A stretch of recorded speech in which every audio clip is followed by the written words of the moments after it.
Greetings and welcome to This Month in Warhammer Underworlds for November 2020. This is your one-stop shop for everything Warhammer Underworlds news related, and once again there's been a lot of news for our favourite competitive combat arena miniatures game. As always, you can find each episode time item in the episode description below, and as always please remember to like and subscribe. First up for November we have the Grand Avatars. As part of the continuing 2020 roadmap for Warhammer Underworlds, the free game mode Grand Avatars was released. This new way to play allows people to create their own warbands featuring fighters from the already available Warhammer Underworlds warbands, featuring based around each Grand Alliance, which is Order, Chaos, Destruction and Death, as found in the main Age of Sigmar game. Each player also has a Grand Avatar based on their Grand Alliance, which gives out varying buffs but also has its own life pool, and once that life pool is expended, you lose the game. So it doesn't really go off glory, it goes off, well, if your Grand Avatar is alive at the end of the game. Grand Alliance is fun and actually pretty balanced. The interesting thing is how Games Workshop pointed each fighter, which helped keeps things in check, because you're only limited to having a warband equally 9 points, and generally it's interesting because if you look at like Thorns of the Briar Queen, technically they're like 12 points altogether, so it's actually really difficult to mix and match the best. For example, like all the Stormcast fighters are basically 3 points, but it's really well interestingly done. Still, it's a nice casual game mode and great to see from Games Workshop. More of this, please.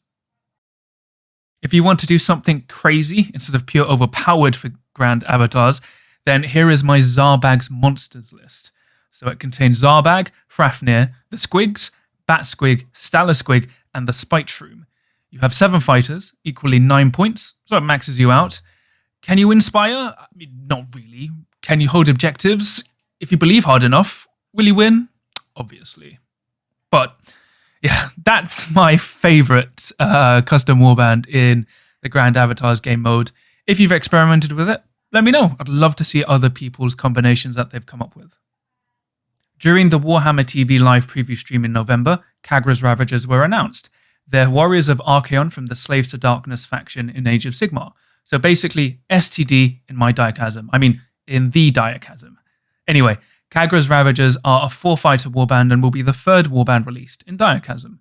They consist of Khagra, their leader, and Zarshia, a Chaos Wizard, along with 2 more generic Chaos Warriors, with one that has a striking resemblance to Slambo.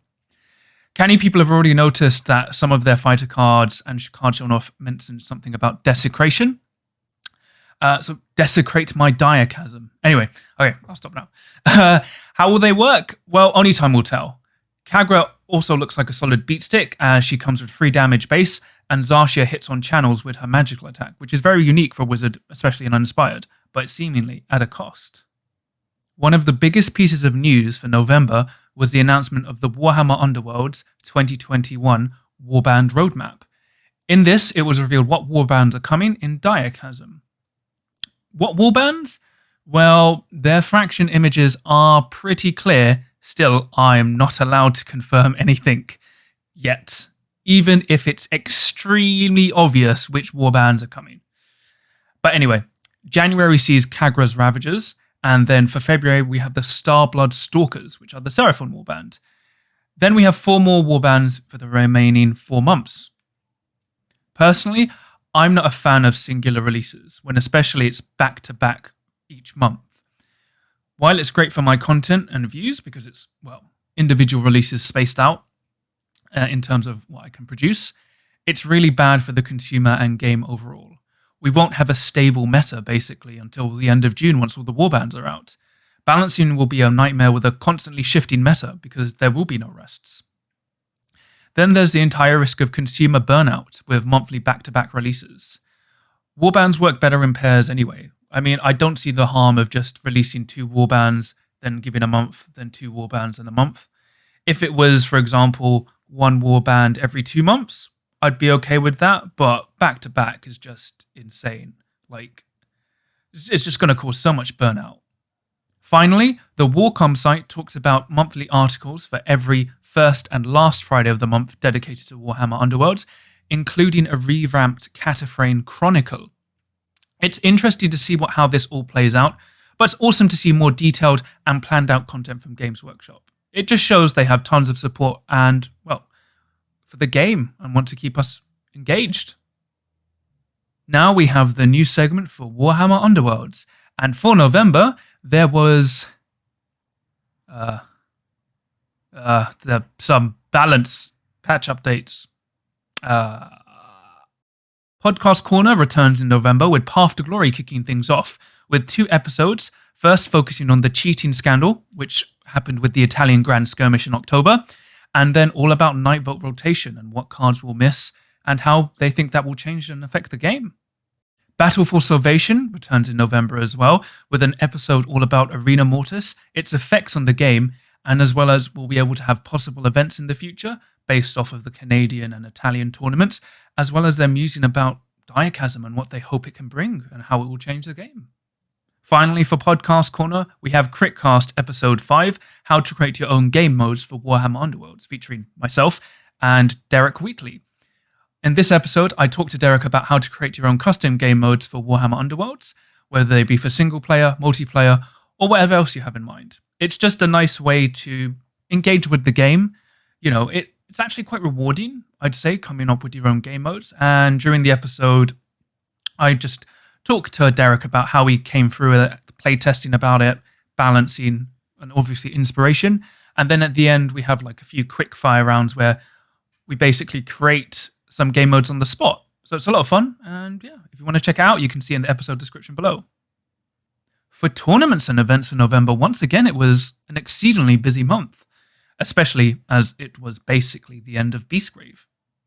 Firstly, we have the November Vassal Clash, which saw 54 players duke it out over 2 days and 7 games of best of 3 Grand Clash format action.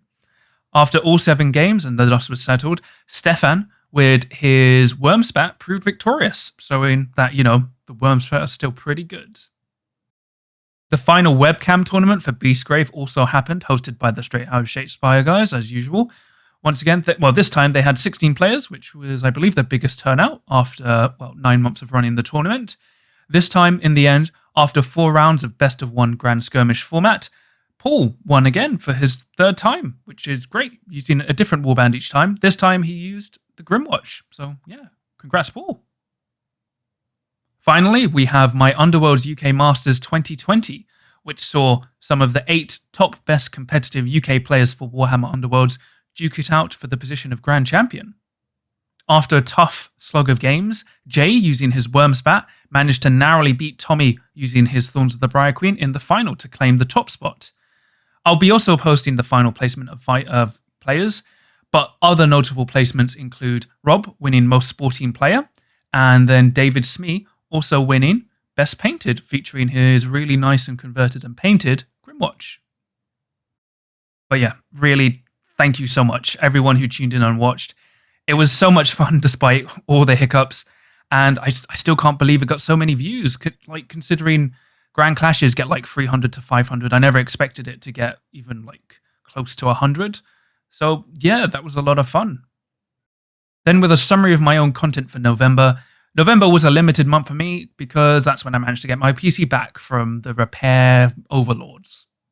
Apart from that, I mainly posted an article introducing each player for the Warhammer Underworld UK Masters 2020, as well as episode 5 of Critcast, and then this month in Warhammer Underworlds for September and October 2020. I'm still catching up with my content, and December is packed with Direchasm content. Everything should stabilize for me in the new year, so it's still going to be a bit haphazard and not really consistent with my output. But as I said, in the new year, by February, I should be normalized and pumping out content consistently. Once again, we had another loaded month for Warhammer Underworlds. We had Grand Avatars, more Direchasm reveals, and tournaments. December will see the Direchasm core set drop, containing all the juicy new cards and warbands that it entails. Before I go, please feel free to check out my affiliate link in the episode description below at Element Games. You'll net yourself a 15% to 25% discount on all Warhammer Underworlds related content, as well as general hobby supplies, all at no additional cost to yourself while helping support the channel. So if you can, please check it out. And as always, please remember to like and subscribe. Your support it just helps keep me going and continue bringing all the content that you love to watch. As we say farewell to Night Vote and look back at the cards that rotation will take away from us, don't forget to keep asking, can you roll a crit?